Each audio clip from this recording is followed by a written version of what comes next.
Greetings everyone, I'm Stephen Las Marias, editor of E-Times Asia, and I am here at Computex 2026. We are here at POLYN Technologies booth to find out more about POLYN Technologies' tiny AI semiconductors and technologies. So I'm here with Aleksandr Timofeev, CEO and founder of POLYN Technology. Aleksandr, thank you very much for this opportunity. Yes, thank you. I'm very glad to discuss. So first things first, Aleksandr, can you please tell us more about POLYN Technology and your role in the company? The POLYN Technology is fabless semiconductor company. So we established 6 years ago, and I'm a founder of the company and CEO. And our idea is to bring analog neuromorphic, like biology-inspired structure to use standard CMOS process and bring this to tiny computation level or sensor level to solve problem of latency and power on raw data processing. Okay. So as you mentioned, POLYN focuses on application-specific tiny AI chips for sensor pre-processing.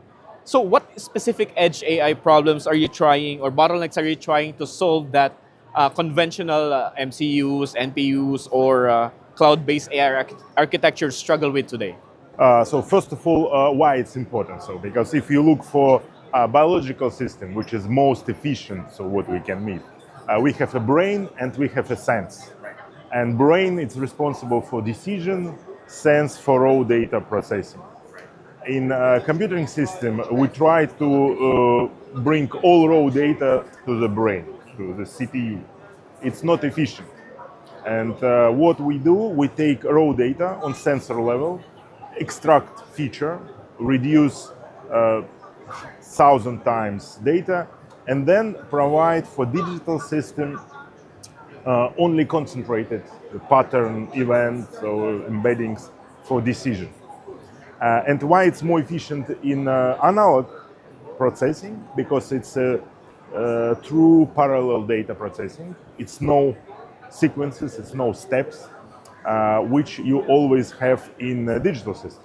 In digital system, more mark operations, more cycle you need to do. In our system, we can take raw data, whole source from sensor, and extract feature for one inference. Right. One cycle.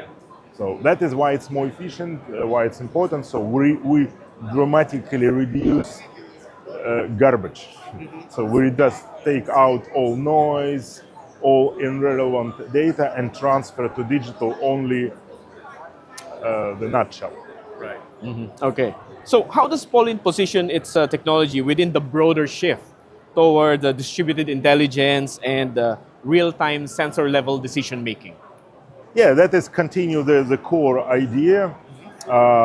It's a lot of big AI system, NVIDIA and the cloud, but that is about the brain. We are not positioning in this field, so we are not looking for big LLM model or this. We're looking for sensing core. So, and here it's again in digital system. If you try to use CPU, DSP, or any other system, it's more or less efficient, but all of them work the same way. You need to do step-by-step calculation. And for higher model, for bigger model, you need more steps, more power. Right. And so we solve this. It's always microsecond latency and microwatt power. And so we can bring new functionality, like for our automotive solution, smart tire solution, which is impossible to do digital system because power consumption kills the application, and it's possible to use our solution. So we new sensing layer. We're not just a new CPU or new sensing layer. It's between raw data, MEMS or other sensor, and CPU and PUs. Yeah. So that is our positioning. So we are not going to high performance. We are not going to brain functionality, not for decision, but it's new sensing layer. And I think in a way you make it easier. You take a workload out of the the CPU or the NPU, right? Because you're doing the pre-processing at the edge already. Yes, that's of course. And CPU don't need to receive the whole data, extract feature, and then make decision. We deliver. For example, how it works in our application for tires. We process raw data from accelerometer. Yes. It's a few hundred kilobytes per second raw data, and we detect friction coefficient. And we send to central ADAS system, to in-car system, only changing of friction coefficient. For example, you go by the road and rain is coming, and your autopilot immediately know that friction is changing. So we send only friction, not all raw data, no this raw data from accelerometer. It solves both problems. First of all, we reduce computational requirements from CPU. And second, we increase safety because you sense of the road. The central system knows what is the road condition. So that is example how it works. All right. So you mentioned ADAS in automotive. So what other application segments for Tiny AR are currently driving the strongest commercial interest for POLYN? Now we focus on two product lines. First, it's a voice application. Various solutions starting from smart voice control heads, communication, neurocom, communication hands-free. It's include voice detection, voice extraction, so denoising, command recognition, and combination of this feature. Okay, so that's what. So here it's a digital twin of our next voice-related chip, NeuroVoice, that is focused for remote control. It can detect Angela, Netflix. You see that it's detect keyword and the various commands like Angela, play video. So you can manage your TV screen and other system. The command list is flexible. The final chip will be small. It's like here. That is our first voice activity detection chip engineering, and that narrow voice chip will be 3 by 3 millimeter, so very small. Include voice detection, voice extraction, denoising, and command recognition. It's the first line for various voice applications. Second line, as I mentioned, is smart tires. It's sense of the road, so the chip which can use accelerometer data to detect friction, load, overload, and that kind of information.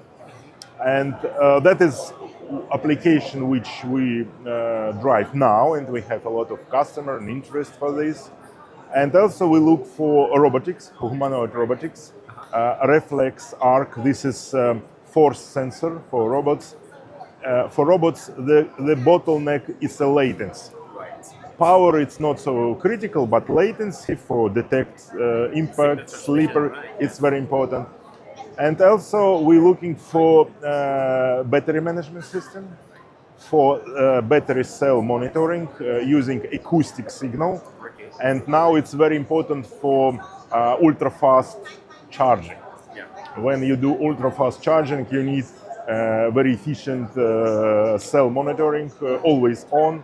And again, our low latency, it's a benefit. Okay? So that is a general application, but first two where a product chip is ready, it's a voice and vibration smart tire. Right, I see. Okay.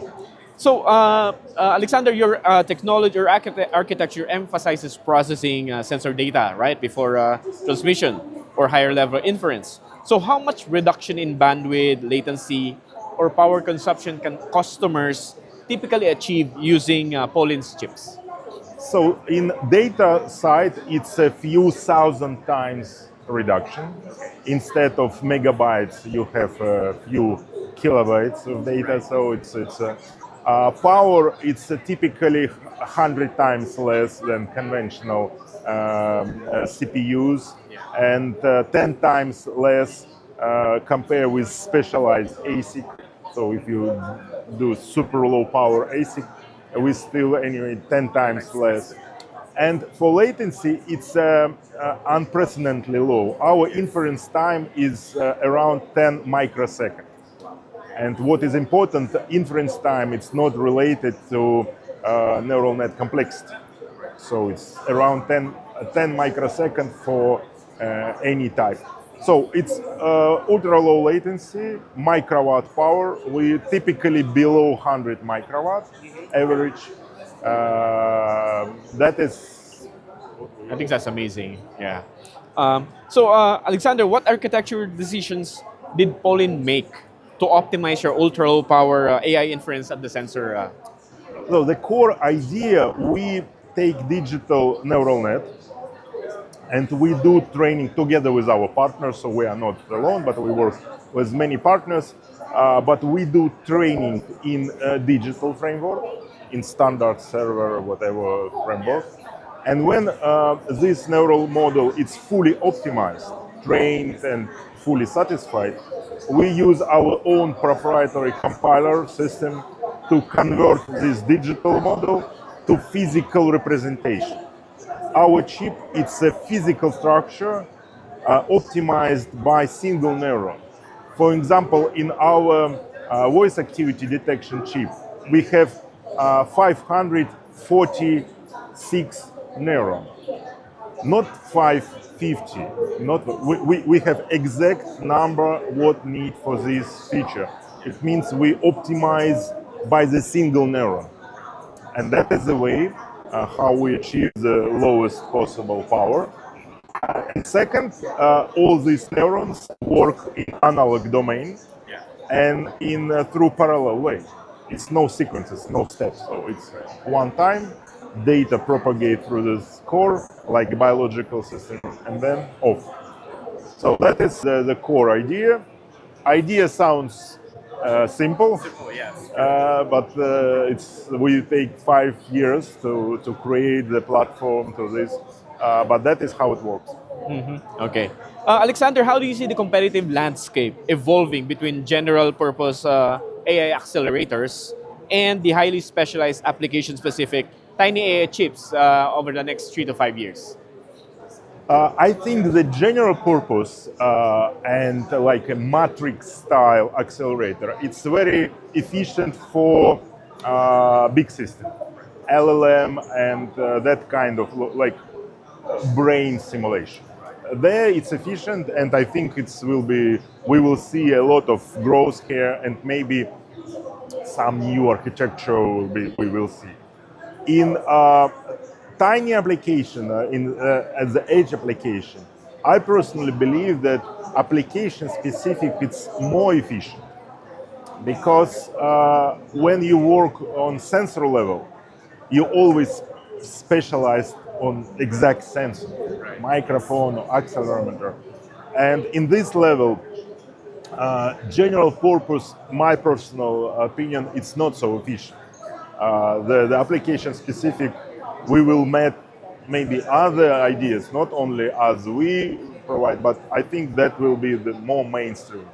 Because in that area, customer expect full solution. Customer are not experienced in this highly optimized level, and they just give me voice activity detection or voice extraction.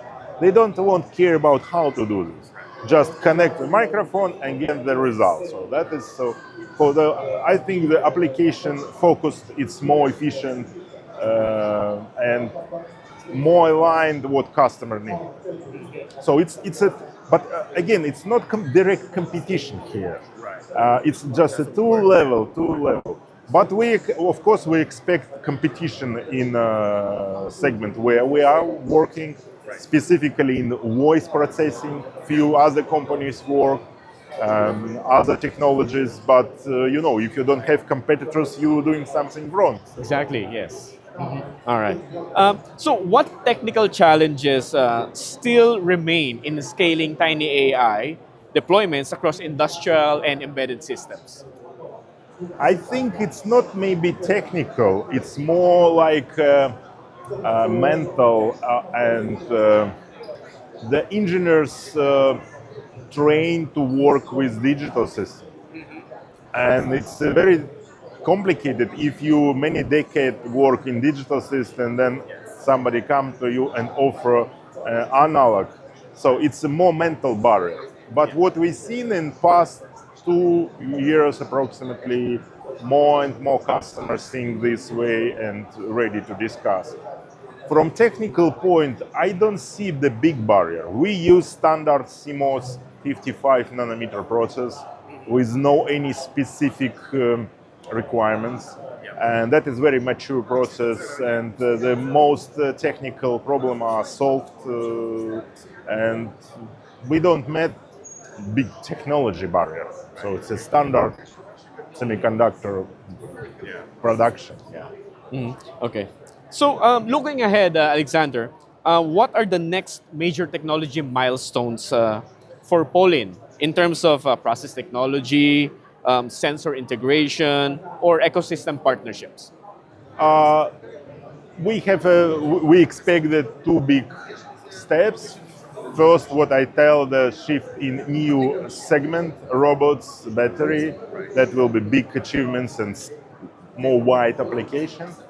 And also we work on 2.0 version of our technology using photonics technology. I can't explain the more details, but that will be faster and allow us opportunity to work with a more big model, process image, something like this type of. Next 2-3 years, we expect that we will now this technology in R&D phase, but it will be next step. So that is what we're working for: new product and new hardware. Okay. So, Alexander, do you have any final comments? So first of all, I'm happy that industry changed mind, and now more and more recognize that it's not direct competition, it's just different layers between digital, analog, neuromorphic, general, and application specific.